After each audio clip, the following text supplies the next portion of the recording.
Fala, duelistas! No vídeo de hoje, enfim, iniciaremos a era de Duel Monsters. E para entender melhor algumas mudanças que ocorreram no mangá para adaptação no anime, precisamos entender um pouco do contexto da época. Quando Yu-Gi-Oh! Zero estreou no Japão em abril de 1998 pelas mãos da Toei, o card game feito com a parceria da Bandai, o último arco de RPG das Trevas havia sido concluído no mês anterior. A Toei, vendo a viabilidade dos jogos de carta, adaptou o anime para conter mais duelos que originalmente no mangá. E vale ressaltar que eu já cobri todo o Yu-Gi-Oh! Zero, e caso queiram mais detalhes, você encontrará na playlist fixadas nos cards. Onde quero chegar? Duel Monsters obteve destaque total a partir do volume 8 do mangá, e já começou a saga do Reino dos Duelistas em maio de 98.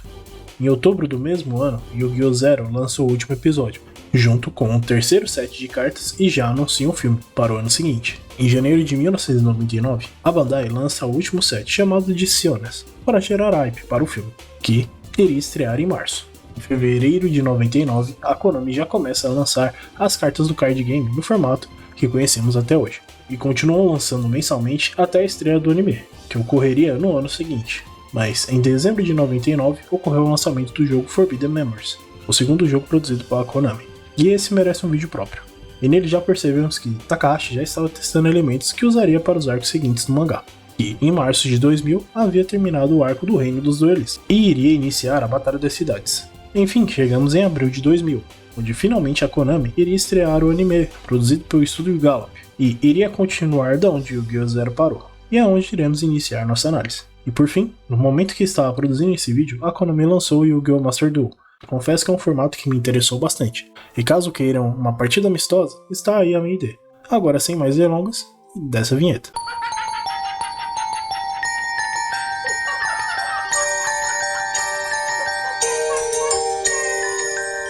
Por mais que Duel Monsters seja uma continuação direta, o primeiro episódio tinha como função relembrar o elenco da Turminha da Amizade, e acabou adaptando até a primeira metade do episódio elementos sutis, como a intro inicial, contando o poder místico criado até então no Antigo Egito, e decidiu o destino dos reis, onde literalmente vemos a primeira página do mangá. O anime aproveita para apresentar as relíquias do milênio, e mostrar que esse poder antigo era chamado de Jogo das Sombras, e era canalizado por esses artefatos, coisa que o mangá explica ao decorrer dos capítulos. Um detalhe muito importante é a frase seguinte, onde o anime expõe que, na atualidade, Yugi conseguiu montar o Enigma do Milênio, e agora era portador de duas almas, sendo elas uma branda e a outra sombria. Yu-Gi-Oh! Se trata desse crescimento mútuo. Já no caso de ter assistido a versão dublada, esse contexto muda um pouco, colocando o faraó como um herói que, novamente, iria evitar que o mal acontecesse. E antes de culpar a dublagem, que de fato é maravilhosa, não se esqueça que trata-se da versão alterada pela 4Kids, para se tornar mais próximo das leis e culturas de seu país. Nem preciso dizer que isso altera muito a percepção de quem está consumindo a obra.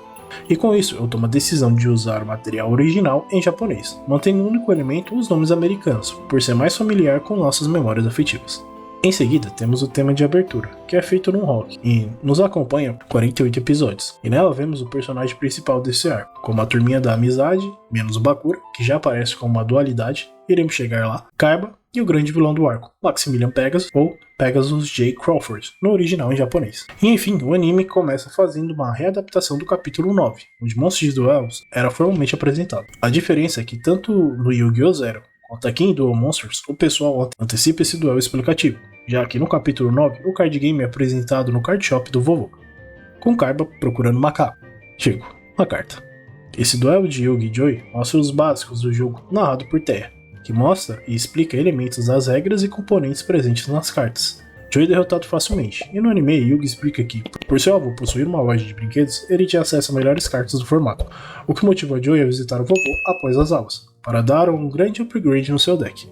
Yugizinho prossegue dizendo que irá pedir para o vovô mostrar uma carta rara, onde aqui, no anime, Kaiba está presente na mesma classe e escuta a conversa, imaginando que poderia ser uma carta a qual ele procurava há muito tempo. A cena seguinte do anime é a turminha chegando à loja do vovô Muto, e Yugi pede para seu avô que ele mostre sua carta rara, então o vovô concorda e explica que é um tesouro mais raro.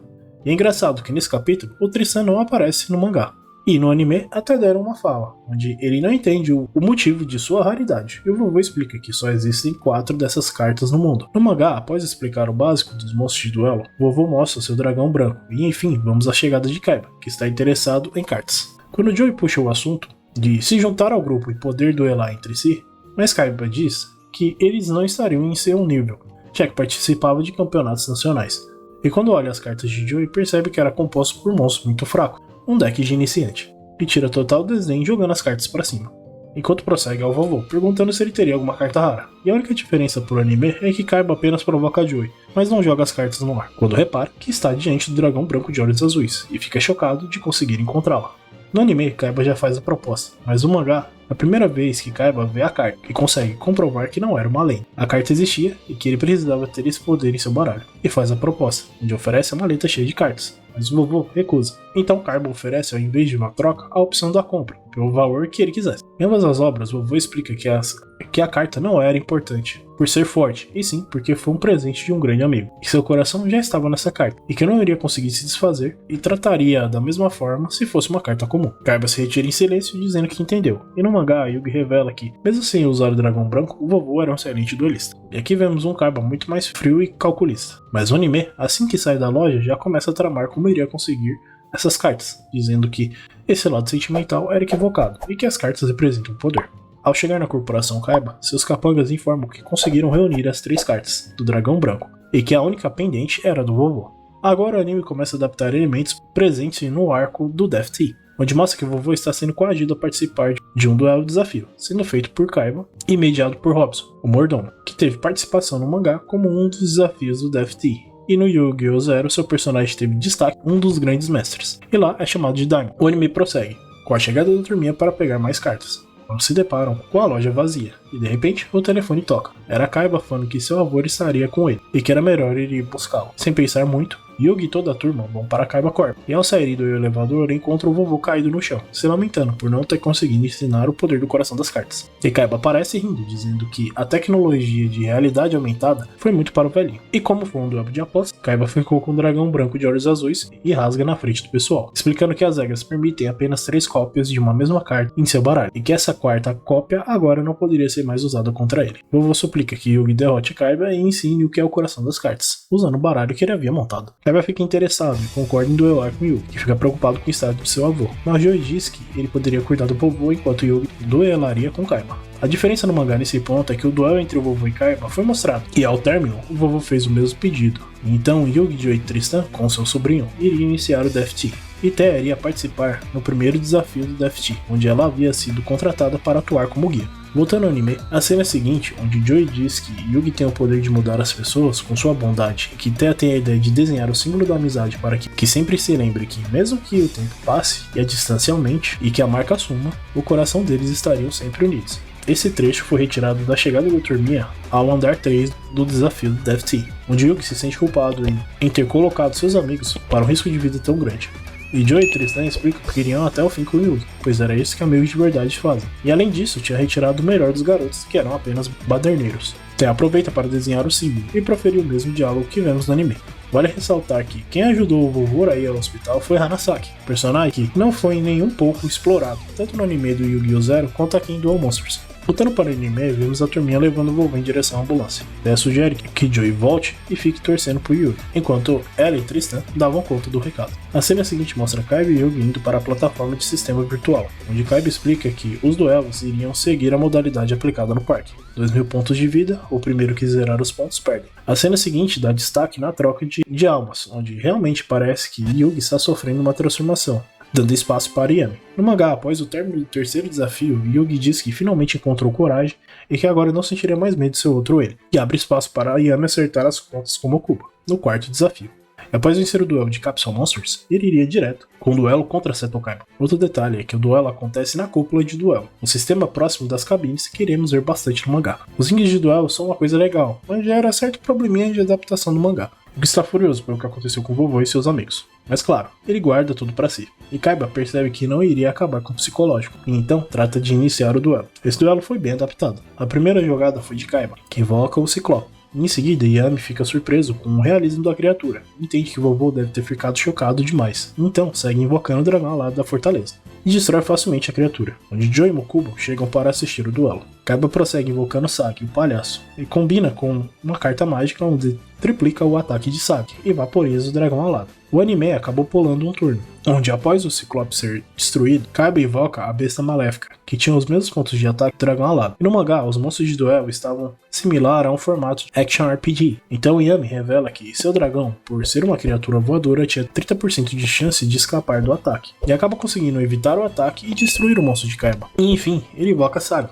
virando para baixo em modo de defesa. Yami invoca mais um monstro, só que deixa na defensiva também, onde Kaiba já imagina que ele queria formar uma boa defesa para quando os dragões brancos fossem chegar, mas que não iria permitir. Enfim, muda a posição de Sag para ataque e combina com uma carta mágica, Energia das Trevas, onde consegue triplicar o ataque, que agora era 1800, e consegue destruir o dragão alado e gerar 400 pontos de dano na vida de Yami. Na vez de Yami, ele saca a primeira parte de Exódio e invoca Sangue em modo de defesa, onde novamente Sag destrói o monstro e começa a insultar Yami, dizendo que não esperava menos de um baralho de um velho fracassado. Yami se lembra que fez uma promessa ao vovô, e então confia que o deck dele tem algum trunfo, e é recompensado com Gaia Cavaleiro Feroz, e passa a carreta em Sag. Mas agora é a hora do Kaiba também fazer o seu milagre, invocando o primeiro dragão branco. No anime, após Sag destruir o dragão alado, Yami começa a jogar na defensiva e saca a primeira peça de Exódio, que passou alguns turnos apenas se defendendo, onde Kaiba começa a tirar sarro do deck do avô do Yu. Yami diz que acredita nas cartas, e em seu saque consegue o Gaia Cavaleiro Feroz, que atropela Sag. Mas a felicidade não iria durar muito tempo, pois Kaiba saca o dragão branco de olhos azuis e comanda o ataque. Interessante é que a forma que Gaia foi destruído foi a mesma maneira presente no filme da Toei. Os turnos vão passando,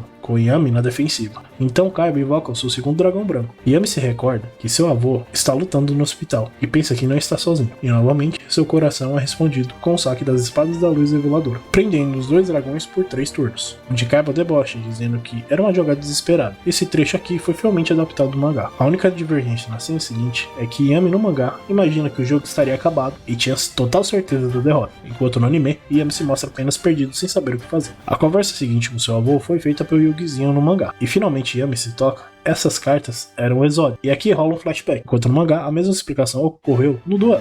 E o duelo prossegue com Yami sacando a quarta parte de Exódio, colocando mais um monstro na defensiva. Então Kaiba invoca o juiz, que destrói o monstro de Yami. No mangá, o monstro destruído era o Castor Guerreiro, e explica que seu monstro poderia atacar já que a magia foi jogada nos dragões, diferente do card game, onde o efeito é global e não target. Então em seu turno, Yami saca o Mago Negro e invoca para derrotar o juiz. E vale ressaltar que no anime da Toei, ela omitiu a invocação do Mago Negro, sem motivo aparente, mas acabou se redimindo no filme. Para a infelicidade de Yami, Kaiba acaba sacando seu terceiro dragão branco, e este também não está sob a influência da magia, como explicado antes, e acaba com o Mago Negro. O mesmo ocorre no mangá, e essa seria a última chance de Yami, mas Kaiba estava convicto da vitória, pois não tinha nenhum monstro que poderia rivalizar com os dragões brancos, e que no próximo turno iria poder atacar com os 3 dragões livremente. No anime, Yami sabe que a única chance era sacar Exódio, mas qual era a chance de sacar a carta correta para aquele momento? Sua insegurança no anime é apresentada como uma perda da sincronia com o Yugizinho. Já no mangá, Yami admite que está com medo de puxar a última carta. E aqui vemos um momento bem bonito da turminha da amizade, onde seus amigos não irão desistir até o último momento. E Yami muda sua afeição de medo com um sorriso, onde Kaiba se questiona se ele tinha aceitado a morte, onde Yami explica que não, e ele havia conseguido sacar a esperança. E aqui vemos a Destiny Draw lendária, onde Yami consegue puxar a última parte de Exódio, e enfim o invoca, onde Kaiba não consegue acreditar no milagre. O resto é história. Exódio vaporiza os dragões brancos, e o dano é suficiente para zerar os pontos de vida de todos os protagonistas da série subsequentes. E por fim, explica que se você consegue conectar seu coração com as cartas, o milagre seria sempre possível, onde Yami aplica a penalidade ao perdedor, o Mind Crush, explodindo o coração maldoso de Kaiba, que fica completamente atônico, como se estivesse em coma. No anime, a cena segue mostrando o vovô despertando de seu coma, e a cena seguinte corta para um dos capangas informando Pegasus que Kaiba havia sido derrotado em um duelo. Vale ressaltar que no mangá, o Death Tea foi um evento como um show televisivo global, pois Kaiba queria uma derrota esmagadora em cima de Yami. Já no anime fica implícito que Pegasus já tinha se infiltrado e estava tentando na maciota agir no melhor momento para adquirir a Kaiba Corp, como será explicado mais à frente. O episódio se encerra aqui. No mangá, todos na arquibancada comemoram a proeza de Yami, e seus amigos, enfim, ficam libertos com a volta de Tristan. Então Mokuba aparece para deixá-los em paz, e explica a história deles, que seria desenvolvida no arco filler do Noah, bem lá na frente no anime. E com isso eu termino o vídeo aqui. E deixo como sugestão acompanharem os outros vídeos citados, pois lá irá achar conteúdo extra bem explicadinho. E espero vocês na próxima semana. Gacha! E com imenso prazer que finalizo esse vídeo. Em todo caso, gostaria de agradecer a você, telespectador, que assistiu até aqui e viu essa análise. Críticas e sugestões sempre são bem-vindas. E espero ver você aqui contemplando o próximo trabalho. Se curtiu, deixe seu joinha. Caso não, deixe seu dislike. Mas não deixe de comentar para que possamos melhorar sempre. Até a próxima, duelistas!